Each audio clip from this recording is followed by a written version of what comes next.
নবীজি সাল্লাল্লাহু আলাইহি ওয়াসাল্লাম যেই গাধার পিঠে চড়তেন, নবী পাকের ইন্তেকালের পরে ওই গাধা নিজে নিজে কূপের মধ্যে পড়ে নিজের জীবন দিয়ে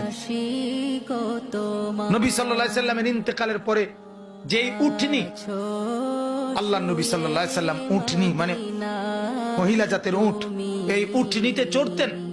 সেই উটনি জান্নাতুল বাকি কবরস্থানের পাশে গিয়ে এমন ভাবে বসছে, এক টানা 2 সপ্তাহ কোনো খাদ্য খাবার না খেয়ে, এক ঢোক পানিও না খেয়ে নিজের জীবন নিজে দিয়ে দিছে, মরে গেছে রাসূলের বিরহে। হযরতে আব্দুল্লাহ ইবনে যায়েদ ইবনে আব্দে রব্বিহি নবীজির একজন সাহাবী। সর্বপ্রথম আজানের যে বাক্যগুলো যিনি স্বপ্নে দেখছে, এই সাহাবী আব্দুল্লাহ ইবনে যায়েদ ইবনে আব্দে রব্বিহি, এই উনি বাগানের মধ্যে কাজ করতেছিলেন, খেজুর বা আঙ্গুরের বাগানে। এই অবস্থায় ওনার কানে আওয়াজ পড়ছে সরদারি দো আলম নবীজি ইন্তেকাল করছে। এই কথাটা ওনার কানে আওয়াজ শুনছে আর কি, নবীজি কি হয়েছে, ইন্তেকাল।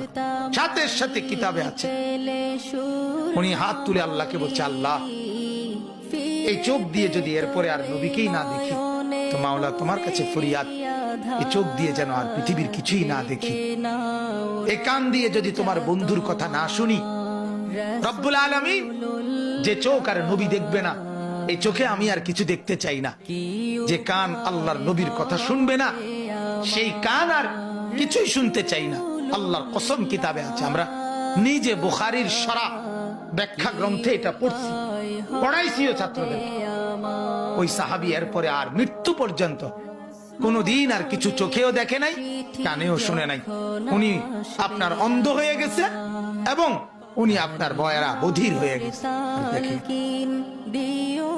তাহলে কি পরিমাণ বিরহ আমি এটা বুঝাইতে চাই।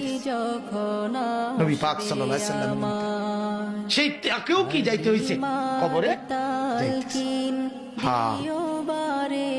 কবরে যায়। আল্লাহর নবী সাল্লাল্লাহু আলাইহি সাল্লামের রওজা মুবারক কবরে দাফন করার পরে এক লোক বহু দূর থেকে এক ঈমানদার আসছিল, এটাও কিতাবে আছে।